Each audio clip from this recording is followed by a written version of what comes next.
보시면 23페이지인데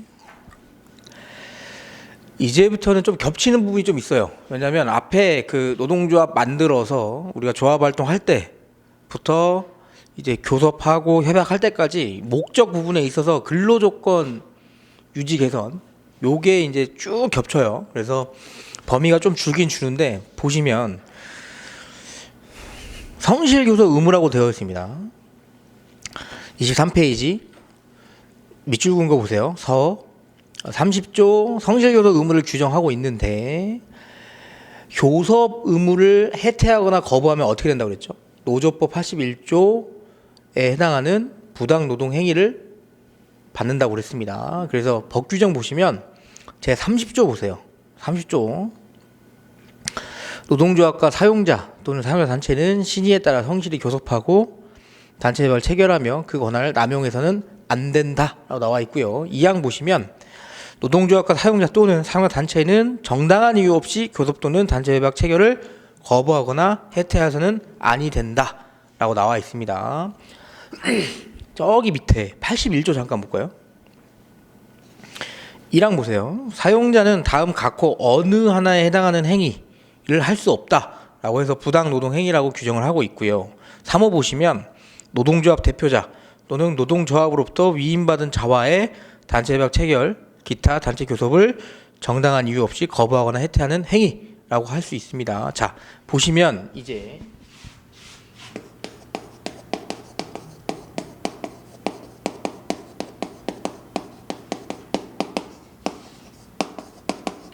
알겠어요. 노조법 30조 통해 가지고 성실교섭 의무가 있는 건 알겠어.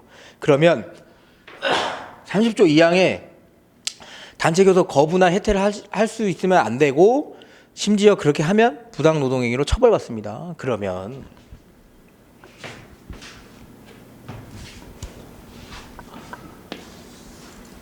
거부가 뭔지를 알아야겠죠. 그냥 안 나와. 이게 거부인데 안 나올 만한 정당한 사유가 있을 수 있잖아요. 그죠? 안 나올 만한 정당한 사유. 그러니까 이거를 지금 여기가 교섭을 요구해서 나가야 되는데 회사가 굉장히 급한 일이 생겼어요. 이걸 처리해 주지 않으면 우리 회사가 망해. 그런 정당한 사유가 있을 때, 그리고 해태는 뭐냐면 거부는 안 나오니까 다행이지. 해태는 나왔는데 찝찝한 겁니다. 뭐 이것도 아니고 저것도 아니고. 근데 어느 정도까지 봐야 해태냐? 그게 문제가 될 수 있겠죠. 그러니까 단순히 법 규정에는 거부나 해태를 하지 말아라. 부당 노동행위로 처벌하겠다. 이렇게만 되어 있지. 어느 정도가 거부 행위의 정당한 이유인지, 어느 정도가 해태의 구체적 기준인지를 말하지 않았어요. 그래서 그걸 대법원이 판단 기준을 마련해 준 겁니다. 그래서 여러분이 봐야 될 거는 로마자 3번의 1번 원칙 판례를 보셔야 돼요. 보시면 어렵지 않습니다. 정당한 이유가 있거나 정당한 이유가 없는 경우에 문제가 돼요. 보시면 부당 노동 행위 가로쳤죠. 이건 제가 쓴 거예요. 성실교섭 의무 위반하고 교섭 거부 해태만 문제가 되기 때문에 그래요. 사용자가 아무런 이유 없이 단체 교섭을 거부 또는 해태하는 경우 당연히 문제되겠지. 아무런 이유 없이 그냥. 그 다음에 사용자가 단체 교섭을 거부할 정당한 이유가 있거나 단체 교섭에 성실히 응했다고 믿었더라도 객관적으로 봤더니 정당한 이유가 없고 불성실한 단체 교섭으로 판정되는 경우에도 뭐다? 성립이 되는 겁니다. 이거예요. 사용자가 단체 교섭을 거부할 정당한 이유가 있다고 했는데 따져봤더니 이게 정당한 이유가 아니고 그리고 얘가 잘못한 거 맞네. 이렇게 판정이 됐을 때입니다. 그 다음에 뒤로 넘어가시면 그러면 어떤 게 정당한 이유인지가 문제가 되겠네. 그거 판단을 어떻게 한다? 자, 요거예요. 여러분 교섭입니다. 교섭. 협약이 아니고 교섭은 뭐냐면 서로 만나는 겁니다. 만나는 게 초점인데 이렇게 생각하세요. 사람이 사람과 만날 때도 언제 만날래? 뭐 할래? 다 정하죠. 똑같습니다. 노동조합하고 사용자가 만날 때도 언제 만날래? 뭐 할까? 어떻게 할래? 이런 거 다 정해요. 그래서 육하 원칙 기준으로 그 정당한 이유가 있는지를 판단해요. 보시면 생각이 안 나면 정당한 이유를 육하 원칙으로 쓰셔도 돼요. 정당한 이유가 있는지 여부는 노동조합 측의 교섭 권자 누구냐. 노동조합 측이 요구하는 교섭 시간 언제, 장소, 사항 및 그의 교섭 태도 등을 종합적으로 고려해서 뭐 사회 통념상 사용자에게 단체 교섭 의무 이행을 기대하는 게 어렵다고 인정되는지에 따라 판단합니다. 이 정도라면 사용자가 교섭을 하기가 어렵겠네라고 인정이 돼야 됩니다. 그 정도. 아까 그런 거예요. 어디서 할래? 새벽 3시에 부산에서 합시다. 우리 서울인데 안 되겠지, 사업주가. 그런 거 본다. 단체 교섭 응낙의무는 뭐냐면 교섭을 요구하면 사업주가 무조건 수락해야 되냐 이겁니다. 판례 보시면 밑줄 긋은 거 보세요. 절차나 관행이 없는 경우 넘어가시면 노동조합 측이 어느 일시를 특정하여 사용자에게 단체 교섭을 요구하더라도 사용자가 교섭 사항 등 검토와 준비를 위하여 필요하다는 등 합리적인 이유가 있는 때에는 뭐예요? 변경할 수 있겠죠. 여러분, 협약을 체결하는데 당연히 교섭을 요구할 때 무조건 다 들어줘야 되는 걸 아니에요. 왜? 노동조합 측에도 성실 교섭 의무는 있어요. 사업주만 있는 게 아니고. 그렇게. 그리고 교섭 일시 변경 요구를 수용하는지 여부와 관계없이 사용자가 노조 제한 일시에 단체 교섭을 응하지 아니하였다 하더라도 사용자의 단체 교섭 거부에 정당한 이유가 있다 할 것이다. 요렇게. 그 밑에 판례 있죠. 문단 띄고 그거는 조금 알아두십시오. 이게 뭐냐면 교섭을 요구했는데 노동조합 사무총장이 노동조합 이제 간부죠. 걔가 아직 업무 파악이 안 돼서 교섭 못 하겠는데요. 이랬을 때 이거 노동조합 측의 정당한 이유로 볼 수 있느냐인데 그건 뭐예요, 여러분? 사무총장이 업무 파악 못했다고 해서 나올 사람이 없는 것도 문제입니다. 아셨죠? 노동조합 대표자도 있고 임원이 그렇게 많은데 사무총장만 문제 있다고 해서 못 나와? 그럼 이 노동조합 문제가 있는 거예요. 그래서 그거는 뭐다? 내부 사정에 불과하니까 사유가 되지 않는다 이거예요. 보시면 업무 파악이 끝나지 않았다는 사유로 내부 사정에 불과한 것으로 사회통념상 단체 교섭을 행하기 어려운 사유라고 할 수 없고 조합 해산 결의는 정당한 소집권자 없는 자에 의하여 소집된 임시총회 결의로 무효라고 봐야 되기 때문에 단계속에 불응한 경우는 정당하다고 볼 수 없다. 요거 잘 알아두시고 여러분은 3번도 좀 잘 알아두십시오. 이건 뭐냐면 노동조합이 교섭 단계에서 과도하게 요구하는 거예요. 자, 우리 임금 일반적으로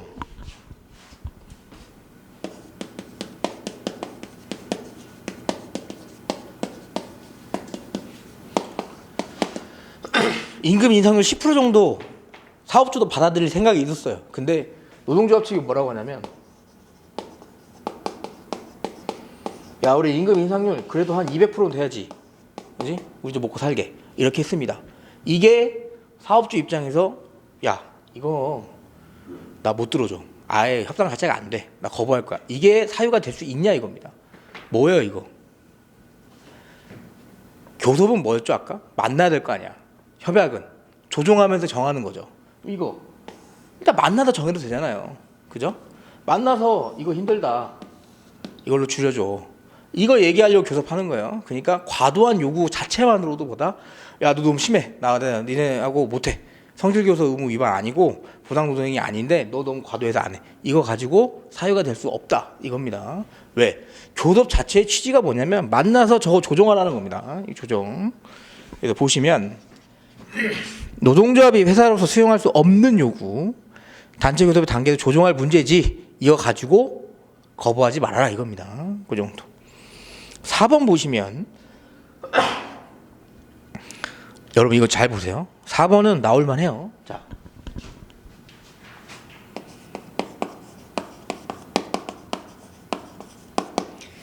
무조건 암기하지 말고 이해를 잠깐 해보자고요. 우리 쟁행이가 뭐였습니까 아까? 일단 일 안 하네. 일 안 해요. 일 안 하고 사업주가 뭘 해도 안 듣겠지. 왜? 우리 지금 이거 하고 있잖아. 하고 있는데 뭘 들어요? 그러면 교섭을 요구를 해도 지금 이게 어느 정도 노동조합이 봤을 때 이거 괜찮은데? 이거 좀 교섭해볼만 한데? 이래야지 교섭을 재개하겠지. 쟁행위 단계에서는 이미 그런 강을 건너버린 상황입니다. 안 하려고 하고 안 지켰으니까 지금 쟁행위 하고 있는 거예요. 그걸 뭐라고 하냐면 여러분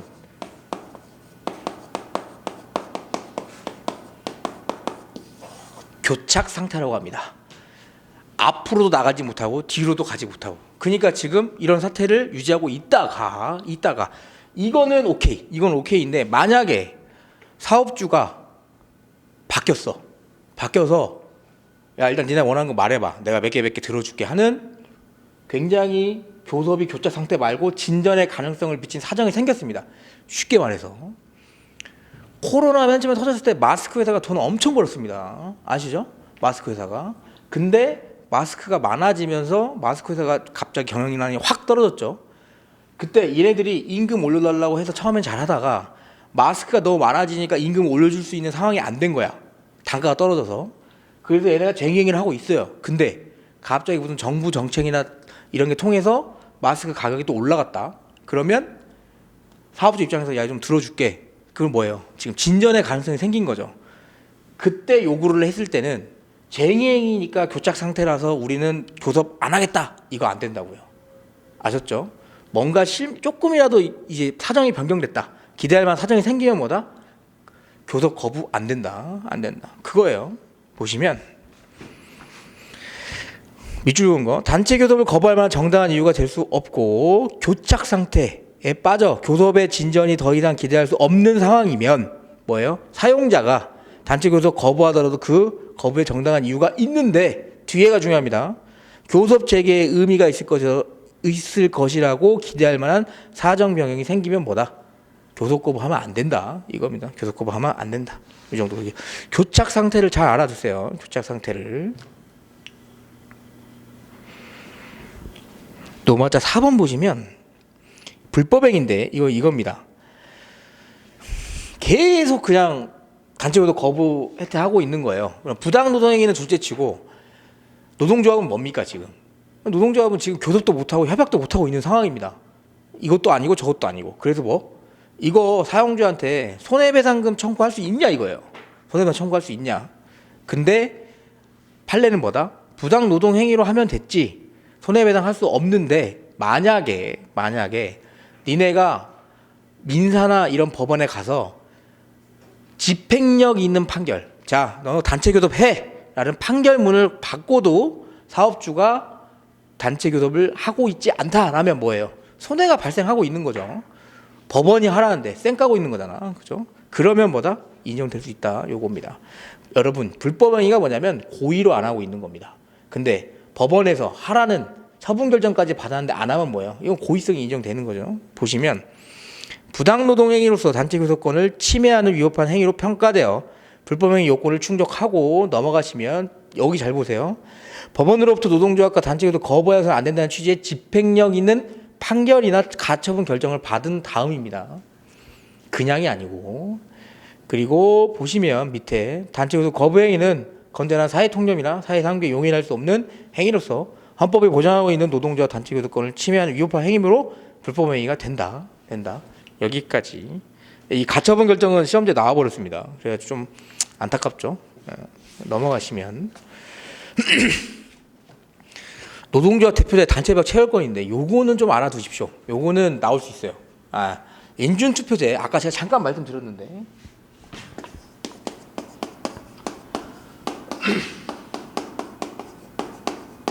자, 일단 상식적으로 생각을 해보자고요. 아까 우리 노동조합 대표자 뽑았습니다. 총회 거쳐서 심지어 그 힘들다는 조합원들 의견 다 구해가지고 노동조합 대표자 뽑아놨더니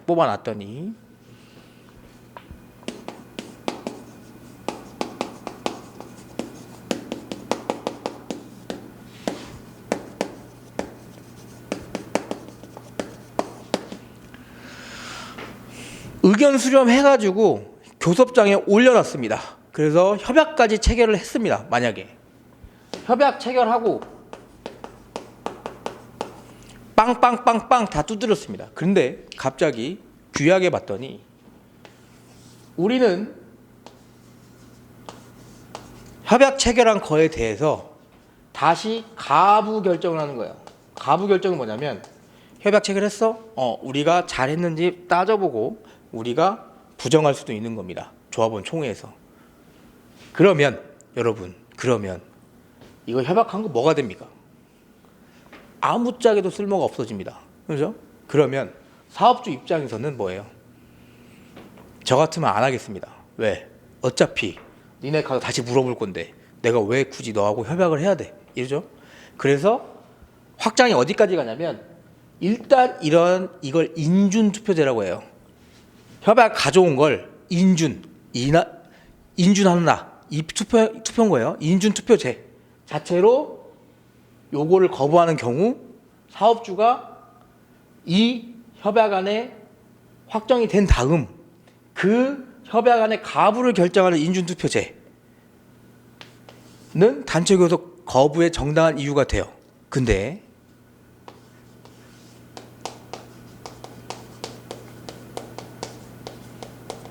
요거 잘 봐주세요. 요것만 구분하면 돼요, 여러분.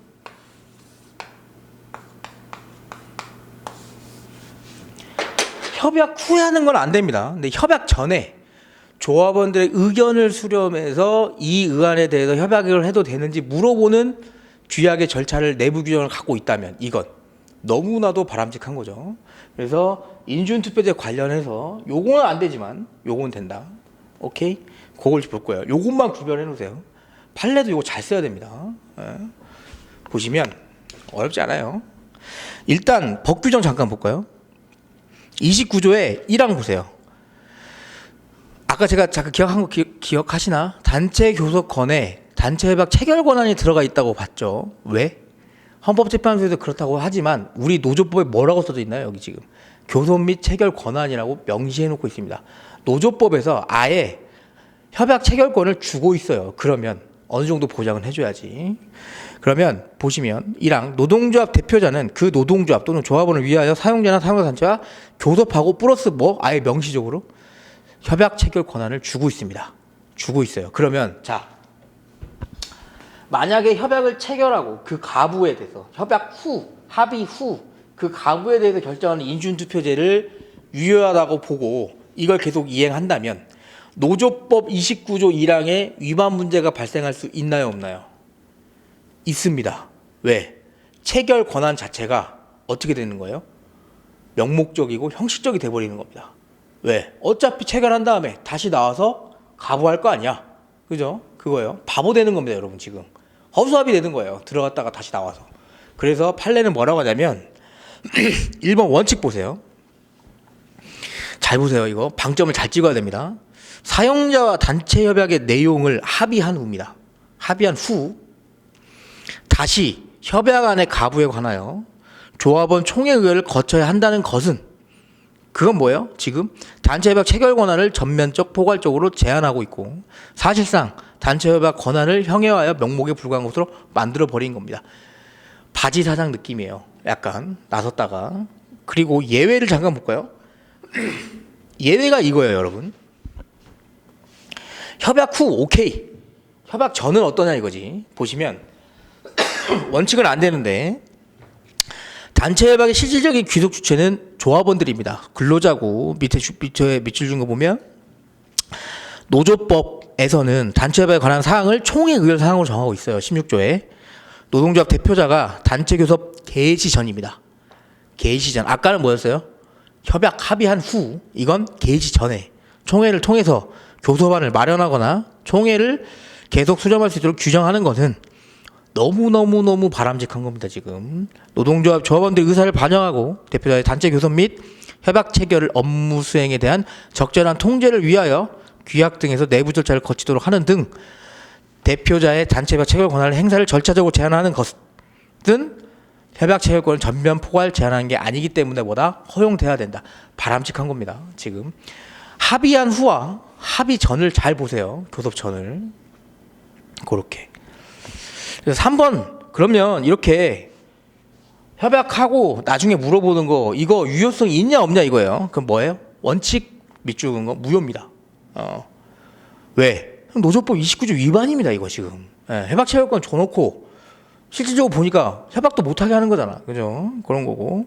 4번 노동조합 대표자의 책임 보시면 실적 귀속 주체가 근로자고 밑에 밑줄 그은 거 보세요. 노동조합 대표자는 노동조합의 위임에 따라 그 사무를 집행, 노동조합을 대표하는 기관으로서 노동조합에 대하여 수임자로서 선량한 관리자의 주의 의무를 부담할 뿐 개별 조합원에 대해서까지 위임관계에 따른 선량한 관리자의 주의 의무를 부담한다고 볼 수 없다는 입장이다. 이게 무슨 말이냐면 야, 노조 대표자면 네가 협약 체결 와가지고 그래도 어느 정도 선량한 관리 주의 의무 할 필요가 있지. 근데 이거예요.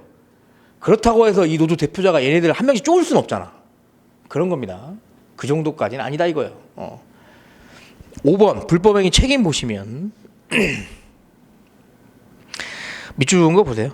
단체 협약의 효력이 조합원들이 미치게 되면 이러한 행위는 특별한 사정이 없는 한 헌법과 법률에 의해 보호되는 조합원의 단결권 또는 노동조합의 의사 형성 과정에 참여할 수 있는 권리를 침해하는 불법 행위에 해당한다고 볼 수 있습니다. 볼 수 있습니다. 어떤 거냐? 이거 2번 협약 전에 이런 의견 수렴하는 거 안 거치고 만약에 협약 체결을 하는 경우에 이런 불법 행위 책임 물을 수 있다는 거예요. 왜? 규약에 규정되어 있으니까. 규약에 규정되니까. 너무 어려우면 일단 이거 2개부터 구분하는 것만 잘 알아두세요. 2개. 그게 메인이에요. 6번은 아까 여기에 연장선상입니다. 자, 이거야 1번. 1번이에요 지금. 사업주 대표가 이거 알고 안 하는 겁니다. 교섭 자체를. 아니 그럴 수 있겠죠. 왜?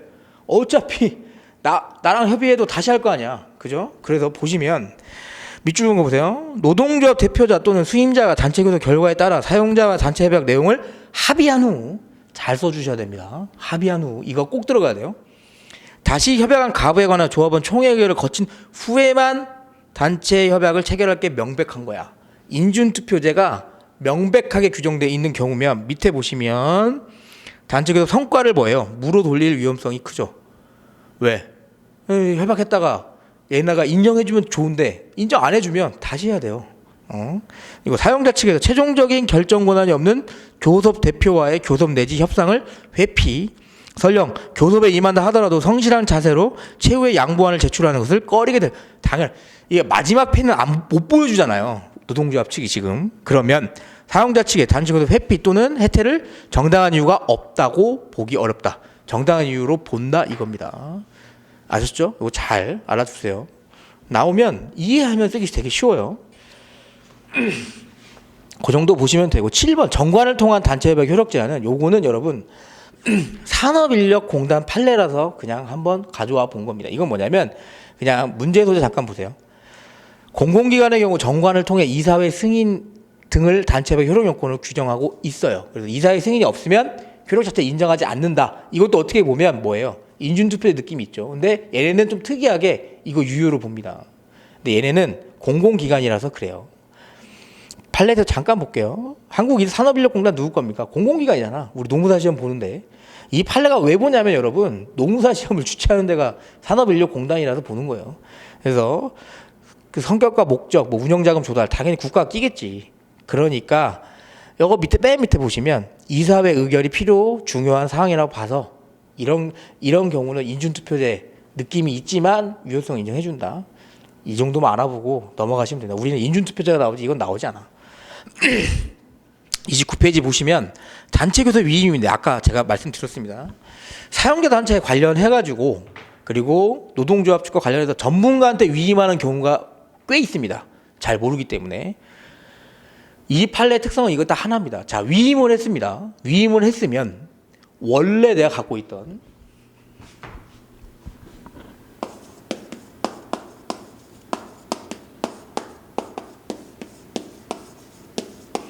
내가 전문가한테 위임했어요. 나 위임, 나 전문가 수임인 받았어요. 얘가 단체 교섭을 들어가요. 그렇다고 해서 내 거 단체 교섭 권한, 체결 권한 없나요? 없어? 있습니다. 왜? 원래 내 거잖아. 원래 내 거예요. 원래 내 거기 때문에 뭐?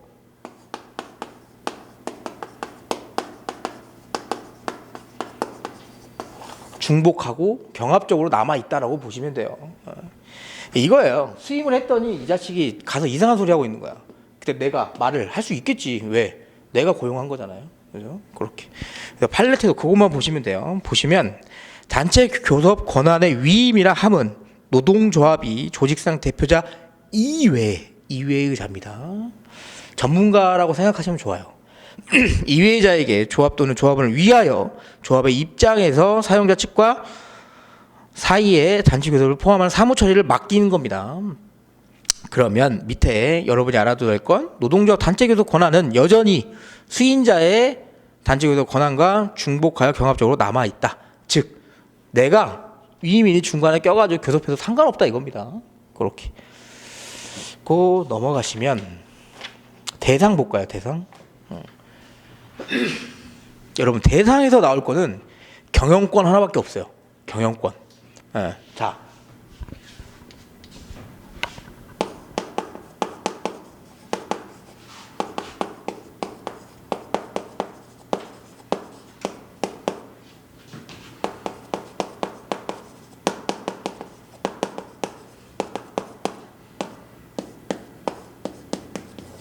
일조에 나와 있죠. 근로조건, 유지 개선, 그리고 단결권 행사에 관련해서 교섭 대상을 만들어야 되는데 문제는 뭐냐? 이런 겁니다.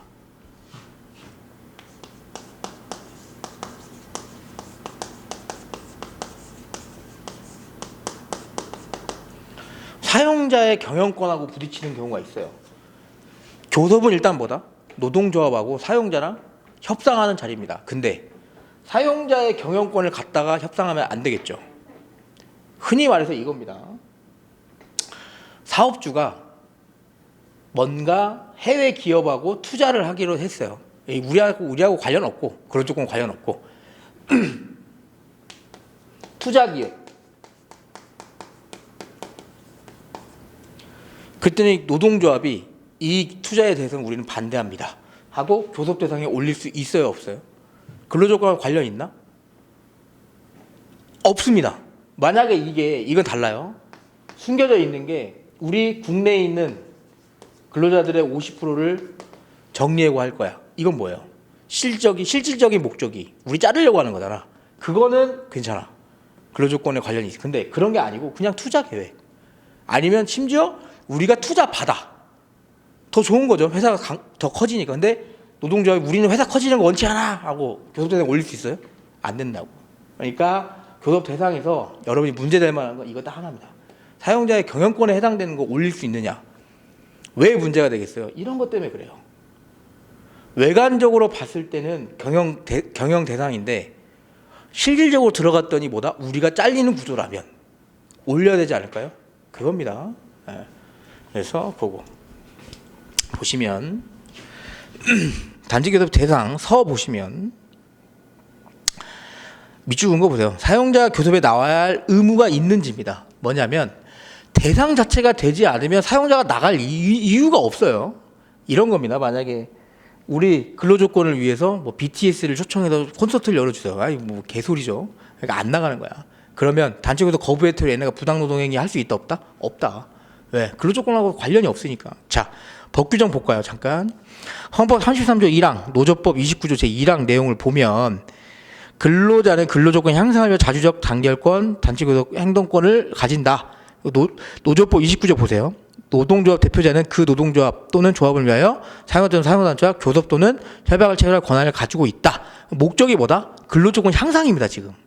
그러니까 교섭 대상의 목적은 근로조건 향상과 관련이 있어야 돼요. 그래서 판례도 보세요. 노마자 3번의 판례, 원칙, 밑줄 그은 거 잘 보십시오.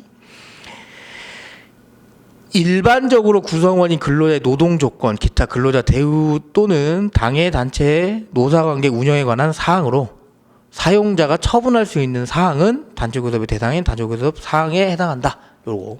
자, 그러면 근로조건, 단결권의 행사 플러스 뭐다? 사업주가 처분해 줄 수 있는 사항이어야 됩니다. 임금 5% 올려주세요. 협상 잘 되면 사업주가 올려줄 수 있나요, 없나요? 있죠. 근데 BTS 초청해서 콘서트 해주세요. 해줄 수 있지. 근데 BTS가 안 오면, 그죠? 그러니까 이게 처분할 수 없는 거예요. 극단적인 예를 들면 그런 거 안 된다고요. 그런 거 안 된다고요. 만약 이런 거예요.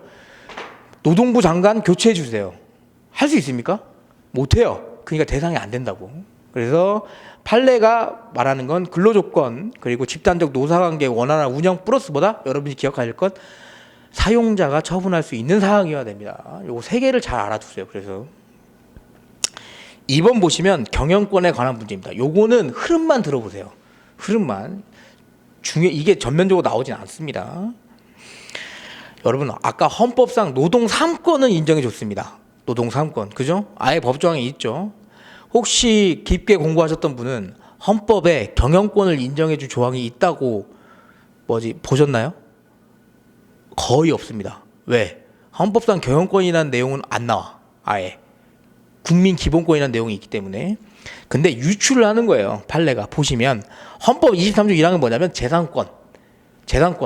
사업자 누구 거다? 사용자 거다. 그리고 제 119조 1항은 뭐냐면 경제민주화 조항입니다. 자본주의 사회에서 경제민주화 조항을 인정해줘야 된다. 그래서 이 두 개, 그 다음에 저기 넘어가시면 31페이지 밑줄 긋은 거 보이세요? 네 번째 줄 내려가시면 헌법 제15조는 뭐냐면 직업 선택의 자유. 이런 걸 고려했을 때 사업주한테도 뭐다? 경영권 인정해줘야 되지 않냐 이런 겁니다. 경영권 이렇게 인정받았습니다. 만약에 그럼 2번 보세요. 그러면 이 경영권하고 노동상권이 충돌되면 어떻게 할래 이겁니다. 결론 되게 간단해요. 뭐? 조화롭게 해석하면 된다 이겁니다.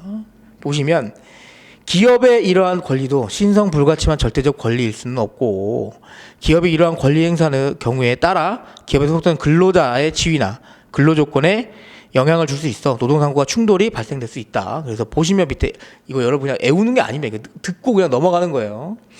경영권, 노동상권이 서로 충돌하는 경우 이를 조화시키는 한계를 설정함에 있어서 기업의 경제성과 창의와 투자 의욕을 훼손시키지 않고 밑에 보시면 기업이 잘 되고 새로운 투자가 일어나면 근로자의 지위도 향상되고 새로운 고용도 창출되어 결과적으로 기업과 근로자 다 함께 성장을 할 수 있기 때문에 이러한 문제를 해결하기 위해서 추상적 이론에만 의존해서는 안 되고 시대의 현실을 잘 살피고 현실에 적합한 해결책 무슨 소리입니까? 좋은 말 다 써놓은 거예요. 그냥 뭐다? 경영권 자 요거 문제 만약에 요거 나오면 정리해고 문제가 나올 가능성이 제일 큽니다. 그러니까 여러분 사용자가 경영상의 위기에 처해서 근로자를 자를 거예요. 경영상 이유가 인정이 돼서 긴박한 경영상 필요에 의해서 정리해고를 단행하는 거는 누구의 선택이에요? 사업주의 선택이에요. 그걸 노동조합이 껴가지고 막을 수는 없습니다. 원칙적으로. 그래서 그걸 경영권이라고 해서 경영사항이니까 사용자 거다라고 주장을 할 때 경영권의 인정 여부를 아까 어떻게 뺐어? 헌법상 23조 재산권, 119조 1항 경제민주화, 15조의 헌법 직업선택 자유 요 조항으로 경영권 뺐고 충돌되면 어떻게 해라? 조화적으로 현실을 반영해서 해라. 요거까지만 써주면 돼요. 세네 줄. 그 다음에 뭐다? 그럼 정리해고의 단체 교섭 대상성이 경영권에 해당되는지를 보면 되지. 교섭에 올릴 수 있냐 이걸 보는 거예요. 경영권 이거예요. 싸울 수 있는 게 두 개 생긴 거예요. 보시면 이해가 조금 힘들 텐데 시간이 조금 없어서 자 노동 상권이 있으면 상대방을 만들어 줘야 되잖아요. 그러니까 판례가 만들어 준 거예요. 경영권을.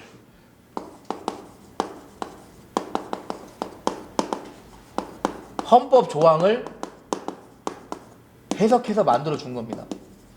그러면 충돌이 되면 조화롭게 해석하라며. 그러면 노동상권과 경영권이 부딪히는 문제가 제일 큰 게 정리해고 관련해서 문제입니다. 왜? 인사권은 사업주의 고유한 경영사항입니다. 원래. 그죠? 이거예요. 내 사업장에 내 재산이잖아. 근로자들도. 내가 마음대로 내보낼 수 있어. 근데 근로기준법상 보호 범위가 있기 때문에 이걸 절차에 맞게 사유에 맞게 내보내는 겁니다. 여기서 말한 정리해고는 뭐냐면 현재 긴박한 경영상의 필요는 인정됐고 그리고 해고의 합리적인 기준도 인정됐고 회피 노력도 했고 정리해고 할 수 있어요. 근데 그걸 못하게 얘네가 교섭 대상에 올려서 막을 수 있냐 이거지. 더 나아가서는 정리해고하면 우리 파업하겠다 할 수 있냐 이겁니다. 무슨 말인지 알죠? 그러니까 경영권이 인정되지 않으면 사업주가 할 수 있는 게 아무것도 없어지는 상황이 될 수도 있어요. 그래서 그런 거 보시면 3번 정리해고의 단체교섭 대상성에 대한 구체적 검토 보시면 원칙 잘 알아두시죠. 원칙. 판례는 대법원은 이미 기업의 구조조정 실시는 뭐다? 경영 주체의 고도의 경영상 결단에 속하는 사항으로 원칙은 뭐예요? 교섭 대상 안 됩니다. 안 돼요. 노동조합하고 협의할 일이 아니야. 근데 그것이 긴박한 현상 필요나 합리적 이유 없이 불순한 의도로 추진되는 특별한 사정이 없는 한 노동조합이 그 실시를 반대하기 위해서 벌이는 쟁의 행위는 목적의 정당성이 인정될 수 없다는데 아까 지금 앞에 뭐예요 지금? 불순한 의도. 그러니까 긴박한 경영상 필요나 이거 인정 안 되는데 그냥 얘네들 내보내려고 하는 겨. 이거는 안 된다. 그래서 원칙은 뭐다? 정리해고는 사업주권입니다. 사업주권. 경영주체의 고도의 경영상 결단이기 때문에 교섭 대상 안 된다. 이게 원칙. 구체적 검토 보시면 밑줄 그은 거 보시면 경영주체에 의한 고도의 경영상 결단에 속하는 사항이라 볼 여지가 있는 사항을 단체 교섭 대상에 포함시킨 것은 사실입니다. 만약에 이거 포함시켰어. 근데 아까 그거예요. 뒷부분에 다른 게 있는 거야. 지금 얘네들 실제 뭐 조금 부도덕한 부분이 있는 거예요. 그럴 때는 어떻게 되냐 보시면 회사의 매각에 따른 고용 안정이나 임금 인상 등 근로조건의 유지와 향상에 있다고 할 것이고 밑에 보시면 다른 쟁행의 목적이 모두 소멸되었음에도 오로지 회사 매각 금지를 목적으로 하여 계속된 것으로 볼 수 없어 이 사건의 쟁행에는 목적은 정당하다. 무슨 말이냐면 여러분 대부분 교섭 대상에서 문제되면 어디까지 이어지겠어요? 이거 쟁행위까지 이어집니다. 왜? 교섭 대상 이거예요. 올려놨어요. 이게 뭐냐면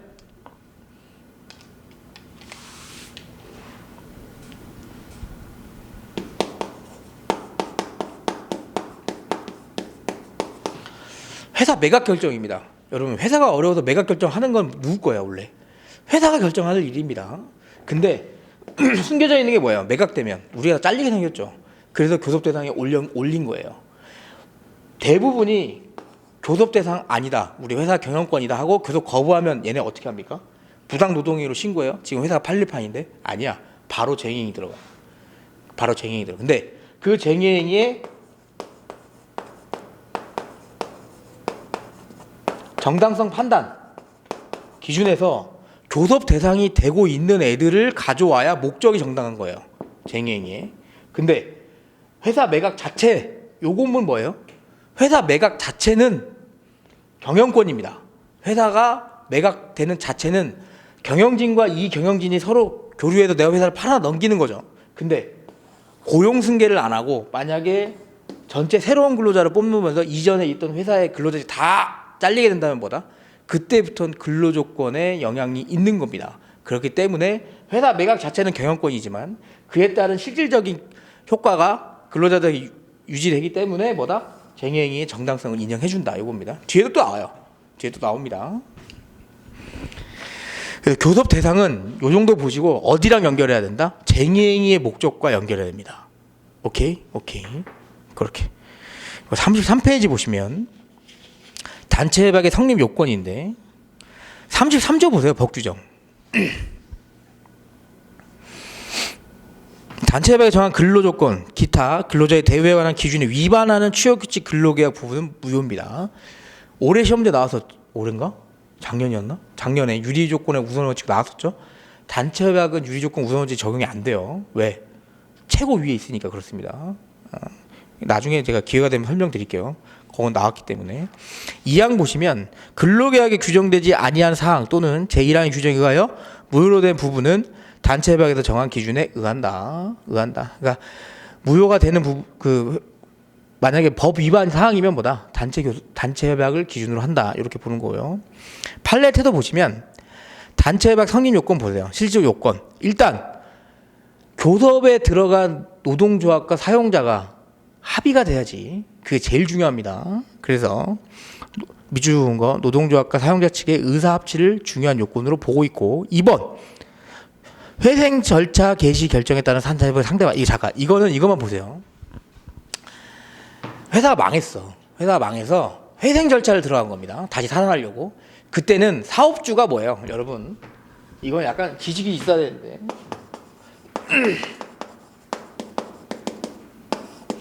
회생 개시 자체가 의미가 뭐냐면 살아남기가 힘들겠구나라는 겁니다. 그래서 여기 현재 사업주는 뭐예요? 힘이 아예 없어요. 국가가 관리인을 지정해 줍니다. 뭐 파산 전문 변호사나 아니면 뭐 교수나 이런 사람을 지정해 줘요. 이 사람이 관리를 하고 있어요. 근데 그 사이에 이 어려운 와중에 단체 교섭을 통해서 단체 협약이 체결됐다면 상대방은 누구다? 여기 사업주가 아니고 이 사람이다. 왜? 실질적으로 지금 누가 관리하고 있어요? 이 사람이 관리하고 있기 때문에 그렇습니다. 그래서 알아만 두십시오. 그러니까 주신 거 보시면 회사 정리 개시 결정이 있는 경우 정리회사의 대표이사가 아니라 관리인이 근로관계상 사용자 측에 있기 때문에 단체 협약의 사용자 측 체결 권한은 관리인이다 이거지. 관리인이다. 그래서 밑줄 노조와 정리회사 회사의 대표이사 사이에 이루어진 약정은 단체 협약에 해당하지 아니하고 그 요력은 근로자 개인에게 미칠 수 없다. 그러니까 대표랑 한 거 안 된다고. 왜? 힘도 없잖아. 지금 얘 거 회사 아닙니다. 국가 거야. 회생 결제를 거쳤기 때문에. 그리고 양가로 2번 보시면 노사협의회를 통한 합의입니다. 이게 뭐냐면 여러분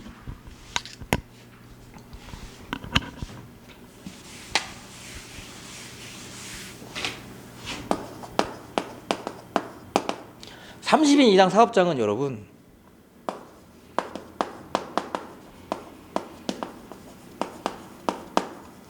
이 노사협의 제도를 운영하게 되어 있어요. 원래 교섭은 어떻게 한다? 교섭 요구나 교섭 일시 장소를 측정해서 만나서 서로 하는데 노사협의 제도 안에서 그냥 해버리는 거예요. 이것도 가능하냐 이거지. 근데 일정한 요건이 있겠죠. 우리 법에 있으니까. 보시면 34페이지 미주은 거 보세요. 협정이 반드시 정식의 단체 교섭 절차를 거쳐서 이루어져야 하는 것은 아니라 할 것이므로 노동조합과 사용자 사이의 근로조건, 기타 노사관계에 관한 합의가 노사협의회의 협의를 거쳐서 성립되었다 하더라도 당사자 쌍방이 이를 단체 협약으로 할 의사로 문서로 작성하여 당사자 쌍방 대표자가 각 노동조합 사용자를 대표하여 서명 날인하는 등 단체 협약의 실질적 형식 요건을 갖추면 뭐다? 협약으로 보겠다. 당연한 거겠죠. 꼭 교섭 절차를 통해야 되냐? 필요 없다 이거지. 노사협의 하다가 갑자기 얘기가 돼가지고 합의가 됐으면 협약으로 볼 수 있습니다. 그 정도. 형식적 요건 잘 알아두십시오. 이거 많이 빼먹는데 단체 협약 문제가 나오면 형식 요건도 쓰는 게 좋아요. 보시면 31조 1항이라도 쓰세요. 1항. 단체 협약은 서면으로 작성하고 서면이 하나 요건이고요. 당사자 쌍방의 서명 또는 날인이 요건입니다. 그렇게. 근데 만약에 날인이 없어. 서명만 했어. 도장 안 찍었다 이거야. 서명만 하고. 그래서 만약에 요게 무효가 되냐? 판례는 뭐냐면 단체 협약에 있어서 합의 내용을 서면할 거 요구하고 밑에 보세요. 서명만 했더라도 뭐예요? 무효는 아니다. 너무 심하죠? 도장 안 찍었다 무효하기는. 그렇게. 그 다음에 35페이지 볼까요? 35페이지 보시면 여러분 이것만 알아두시면 돼요. 35페이지는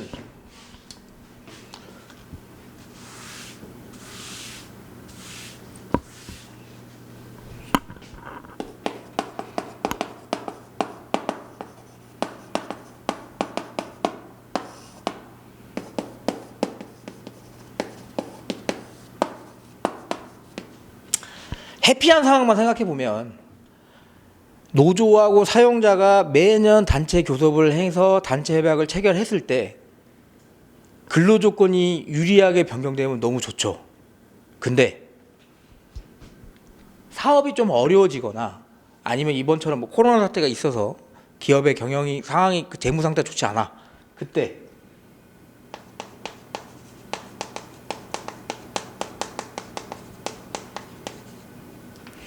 근로조건이 불이익한 단체 협약이 체결될 수 있느냐 이겁니다. 가능할까요? 가능하겠지. 왜? 자, 쉽게 이해할게요.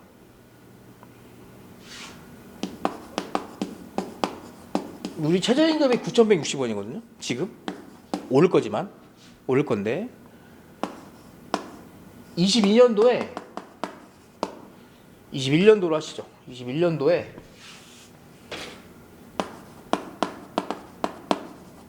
우리 회사 시급이 12,000원이었습니다. 21년도에 22년도에 10,000원으로 깎였어요. 단체 협약을 통해서 10,000원으로 깎였어요. 일단 근로조건 불이익 변경이죠. 그죠? 근로조건 불이익하게 변경됐습니다. 법에 위반된 사항이 있나요? 12,000원 받다. 10,000원으로 받는 게 문제가 돼요? 법상으로만. 내 마음속에 이런 거 말고 법상. 마음의 마상 말고 법상. 문제 돼요? 안 됩니다. 즉 협약 자치 원칙상 누구랑 누가 하는 거예요? 사용자 측과 노동조합 측이 근로조건 불이익을 감수하겠다고 하면 뭐다? 인정된다. 그래서 평상시에 근로조건을 불이익하게 변경되는 단체 협약도 뭐다? 협약 자치 원칙상 인정된다. 협약 자치는 뭐예요? 사용자도 부당노동행위 안 하고 노동조합한테 근로시간 면제제도 이루어지고 노조 사무실 제공해주고 이게 뭐예요? 그래 니네끼리 잘해봐. 내가 도와줄 수 있을 만큼 도와줄게. 노동조합도 때려 부시고 이런 거 안 하고 적응해서 열심히 잘하고 있다. 이게 뭐냐면 서로 간에 협약 자체로 하고 있는 겁니다. 회사마다. 그걸 조건으로 했을 때는 상황이 어려워서 근로조건 불이익하게 변경하는 건 상관없다 이거예요. 할 수 있다. 대신 뭐 법에 위반되면 안 된다. 이렇게 되면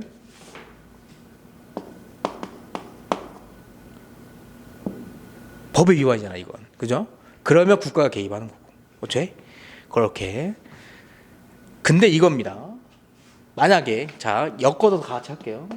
이거 10,000원. 이건 오케이.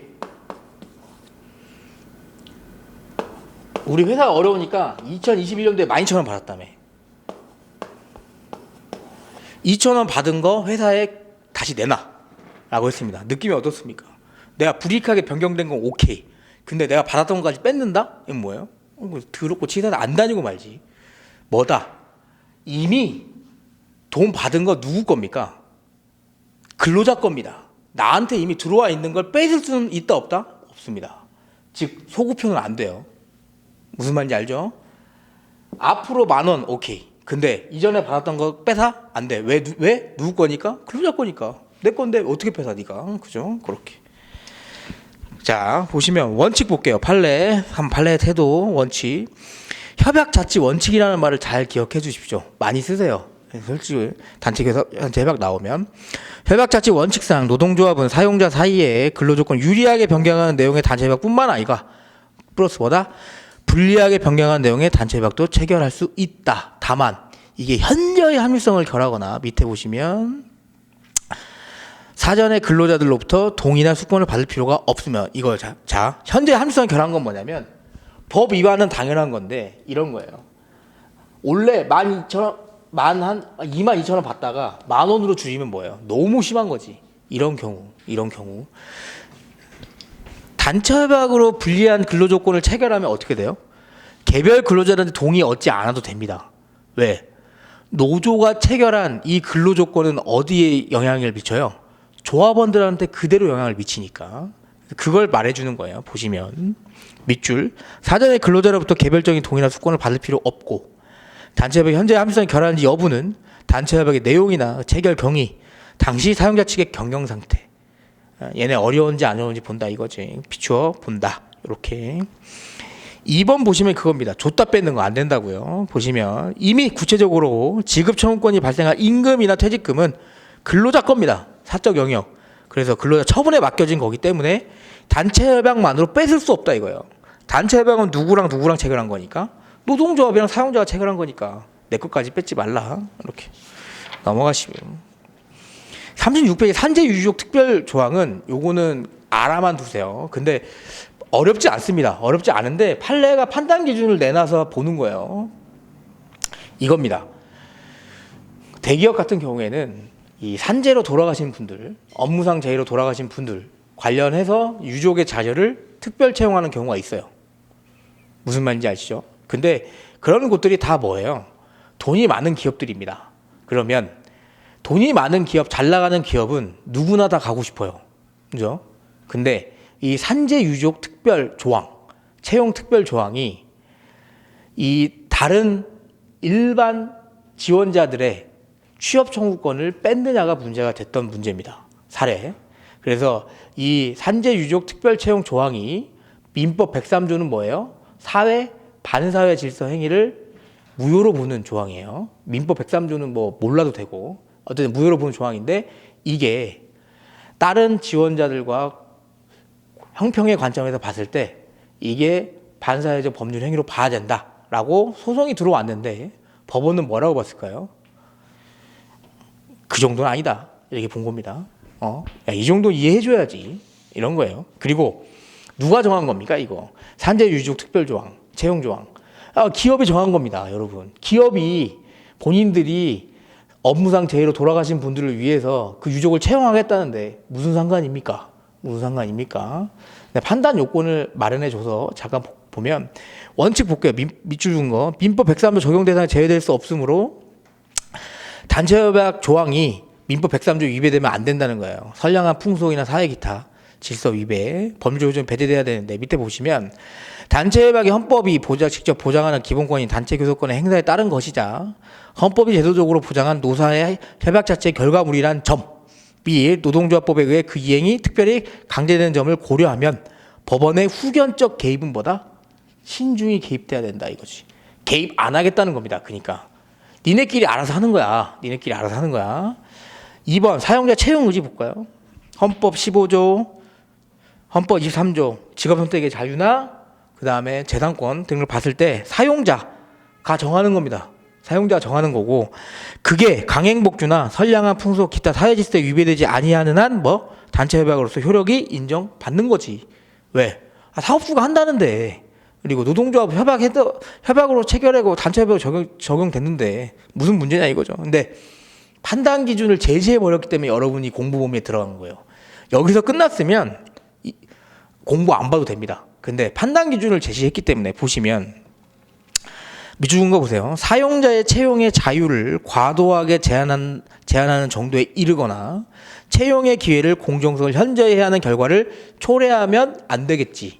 그래서 밑에 부분 보시면 단체협약을 체결한 이유나 경위 왜 산재유족 특별채용 조항을 단체협약에 넣냐 봤더니 우리 회사는 되게 많아요. 산재로 목숨을 잃으신 분들이. 그래서 넣고 그와 같은 단체협약을 통해서 달성하고자 하는 목적과 수단의 적합성.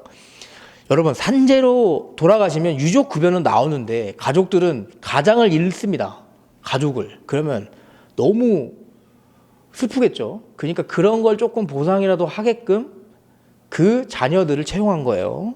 채용 대상자가 갖춰야 할 요건의 유무와 내용, 사업장 내 동종 취업 규칙의 유무, 단체협약의 유지 기관과 그 준수 여부. 이 단체협약을 해놓고 너무 잘 지키는 기업이면 당연히 인정해 줘야겠죠.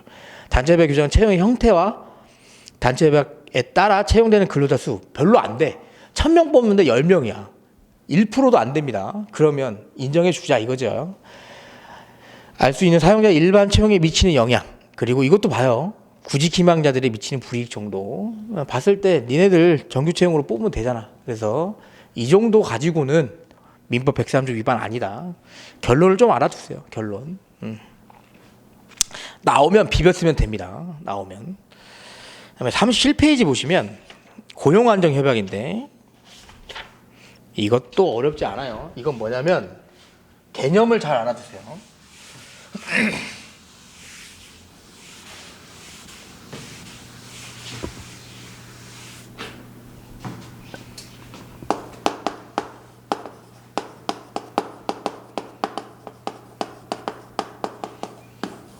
크게 두 가지가 있습니다.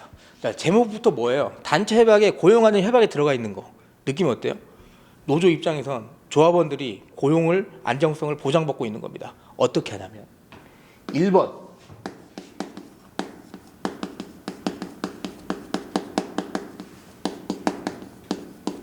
정리해고 자체를 금지하는 거. 우리 회사는 아무리 어려워도 뭐다? 정리해고 자체 안 할 거다. 그게 어디에 들어가 있다? 단체 협약에 들어가 있는 경우. 2번은 뭐냐면 정리해고 할 수 있지. 너무 어려우면 어쩔 수 없잖아요. 근데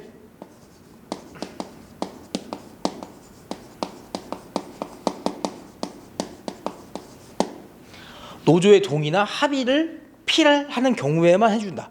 고용안정협약 이 두 가지입니다. 우리가 공부할 건 뭐예요?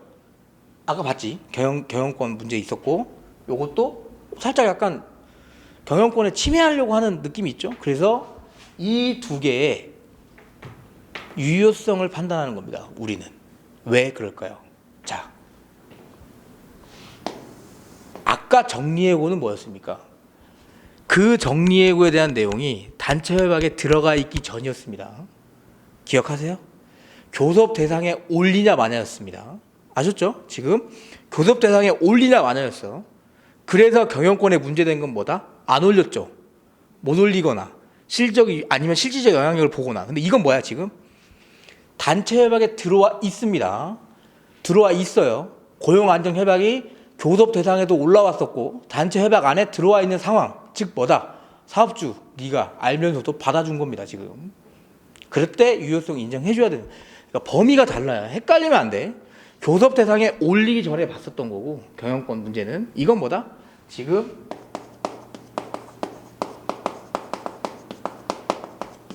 이미 교섭 대상에 올라왔고 악수하고 협약까지 체결한 경우입니다. 오케이? 이렇게. 좀 다르죠? 달라요. 보시면 서 잠깐 볼게요. 두 가지가 있다. 정리해고 자체를 금지하는 거, 그리고 정리해고 시 노동조합의 동의 또는 합의를 규정하는 거. 법적 성격 볼게요. 원칙 뭐다? 원칙은 원래는 안 돼요. 정리해고 자체 이런 거 단체 협약 넣는 거 자체도. 근데 보시면 경영 주체에 의한 고도의 경영 사건에 속하는 상황으로 단체 교섭 대상이 될 수는 없다. 근데 뭐다? 밑에 보세요. 근데 네가 넣어준 거 아니야? 이런 거예요. 보시면 노사는 임의로 단체 교섭을 진행해서 단체 협약 체결할 수 있고, 이게 강행복귀나 사회질서 위배되지 않는 이상 뭐다? 협약으로서 효력 인정해주겠다 이겁니다. 범위가 달라요, 여러분. 교섭 대상에서 경영권 인정 여부가 아니고 고용안정 협약은 뭐다? 문제 자체에서 단체 협약에 고용안정 협약이 있는 경우입니다. 그럼 어떻게 써야 돼? 원칙을 교섭 대상이 아니기 때문에 안 되는데 니네가 임의로 했으면 뭐다? 효력 인정해줘야지 이거예요. 왜? 아까 근로조건 불이익한 단체 협약 체결할 수 있다 없다? 있다. 오케이? 그러니까 이거 협약 자체 원칙상 좋은 거죠. 안 한다는데 정리해고를. 자, 또 이렇게 생각할 수 있어요. 아까 최저임금법 위반 관련해가지고 그럼 법 위반 아니에요? 여러분, 우리 법은 정리해고를 할 때 요건을 정해준 거지 정리해고를 해야 되는데 정리해고 안 했다고 해서 처벌하는 규정이 있나요? 없죠. 당연히 바람직한 거지. 그러니까 지금 이게 되게 논리적으로 나온 거예요. 그러니까 헷갈릴 필요가 없어요. 이게 제가 한번 동차반 작년에 좀 동차반 때 들어왔거든요. 제가 수험 강의를 했더니 이걸 잘 구분을 못 하시더라고. 경영권의 문제가 아니고 이건 지금 협약 안에 이미 고용안정 협약이라고 들어와 있는 상황입니다. 그러니까 깔려놓고 가는 거예요. 보시면 양가로 2번 보세요. 고용안정 협약의 법적 성질. 판례가 그렇게 말해요. 이주는 거 보세요. 사용자가 그 사항을 알면서도 네가 인용했잖아. 노동조합과 단체 교섭 실시하고 협약 내용으로 합의했으면 뭐예요? 너 지켜야지. 이겁니다. 지켜야지. 2번 보세요. 그럼 이걸 위반한 정리해고는 어떻게 되냐 이거지. 이거 위반한 거. 만약에 진짜 너무 어려워서 그냥 잘랐는데 이거 안 되는 것도 그냥 해버리고 동의나 합의 안 받고 그냥 해버렸어요. 그때 문제가 어떻게 되냐. 1번. 정리해고 자체를 금지시키는 고용안정 협약의 문제. 이 규정이 있었습니다. 정리해고 우리는 안 합니다. 우리는 모두 경영을 표방하기 때문에 정리해고 자체는 없습니다. 근데 너무 어려워서 그냥 정리해고 해버린 거예요. 그때 그 해고의 유효성이 있느냐 없느냐를 보는 거예요. 보시면 단체 협약이 강행복귀나 사회질서 위배된다고 볼 수 없죠. 아까 왜? 니네가 알아서 한 거니까. 나아가 이는 근로조건 기타 근로자에 대한 대우에 관하여 정한 것으로 그에 반하여 이루어진 정리해고는 뭐다? 정당한 해고라고 볼 수 없습니다. 즉 긴박한 경영상 필요 인정됐고요. 해고 회피 노력했고 합리적인 기준 정했고 공정하게 대상자도 선정했습니다. 요건 갖춰도 뭐다? 그냥 고용하는 협약 위반했으니까 이건 아웃입니다. 아셨죠? 그리고 밑에 대신 이겁니다. 아무리 있다고 하더라도 너무 힘들 때 있잖아요. 회사가 망해, 날라가. 얘는 만약에 정리해고 안 하면 그때는 어떻게 할 거냐 이거지. 그 판례가 밑에 뭐라고 써 있냐면 단체 협약을 체결할 당시의 사정이 현저하게 변경되어 사용자에게 그와 같은 단체 협약 이행을 강요하면 객관적으로 명백하게 부당한 결과가 이르는 경우에는 사용자가 단체 협약에 의한 제한에서 벗어나 정리해고를 할 수 있을 것이라는 입장. 무슨 말이냐? 회사가 여기 지금 한 30명 정리해고 안 하면 문 닫아서 300명이 실업자 됩니다. 그럼 어때요? 그때랑 달라요. 그때랑. 마스크 회사 자꾸 나오는데 마스크 회사 초반에 너무 잘 돼서 우리는 정리해고 없습니다 했는데 지금은 단가가 너무 떨어졌죠. 저 예전에 코로나 맨 처음 터졌을 때 여기 신림동 아니고 그 어디더라? 어디 강남에서 제 사무실에서 마스크 사는데 9,000원에서 사왔습니다. 9,000원에서. 지금은 9,000원짜리 있나요? 9,000원 한 박스 올걸? 네, 한 박스 와요. 그러니까 그때랑 사장이 많이 변했죠. 그때까지 강요할 수는 없다 이거지. 그리고 양가로 2번 보시면 문제가 나오면 양가로 2번이 나올 겁니다. 보시면 노동조합의 동의 내지 합의를 요건으로 한 고용안전 협약의 위반인데 이게 문제가 됐어요. 동의나 합의를 안 하고 얘네가 꼼수를 써서 어떻게 됐냐면 협의한 거야. 협의와 합의는 차이가 뭘까요? 협의는 물어보기만 하면 됩니다. 이렇게 할 건데 의견이 어때요? 반대고 뭐 이렇게 하고 이렇게 안 됩니다. 의견은 잘 들었습니다. 하고 하는 건 협의를 한 거고, 합의는 뭐냐면 이렇게 하는 거 어때요? 싫은데요? 이렇게 해도 안 될까요? 안 됩니다. 그럼 뭐예요? 합의가 안 된 겁니다.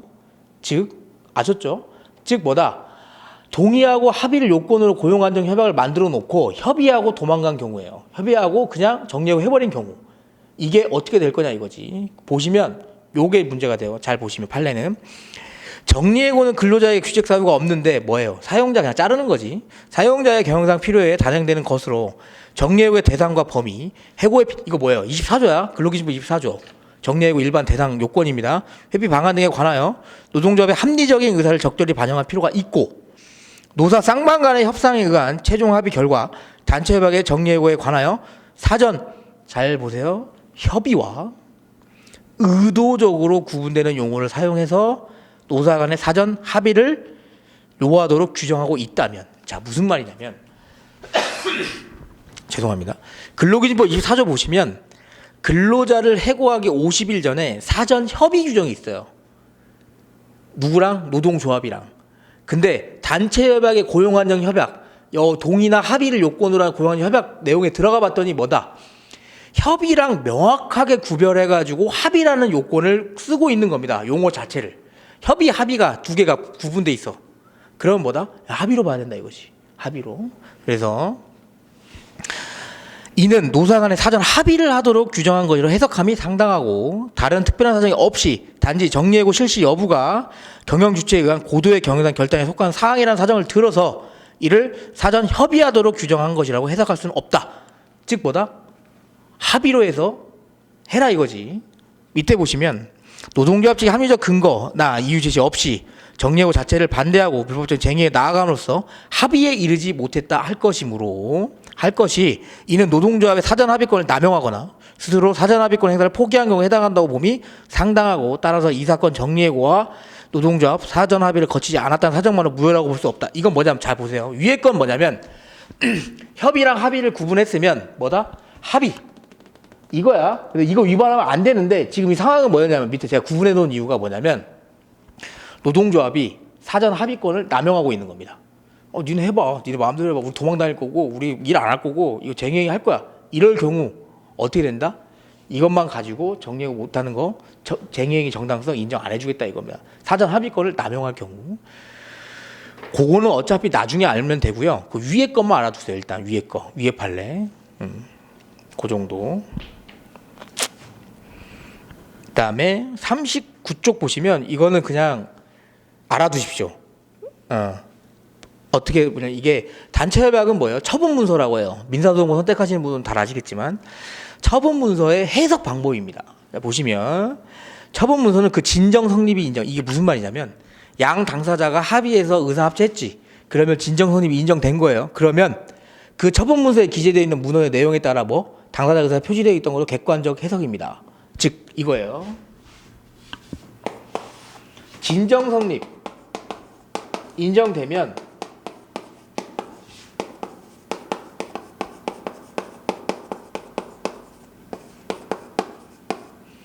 문헌, 문서에 적힌 대로 하자 이거야. 근데 뭐다? 이게 진정 성립 인정됐는데 갑자기 해석에 다툼이 있는 겁니다. 누구랑? 노동조합하고 사용자랑. 순서가 있어요 이거. 그러니까 쓸 때 이견 다툼.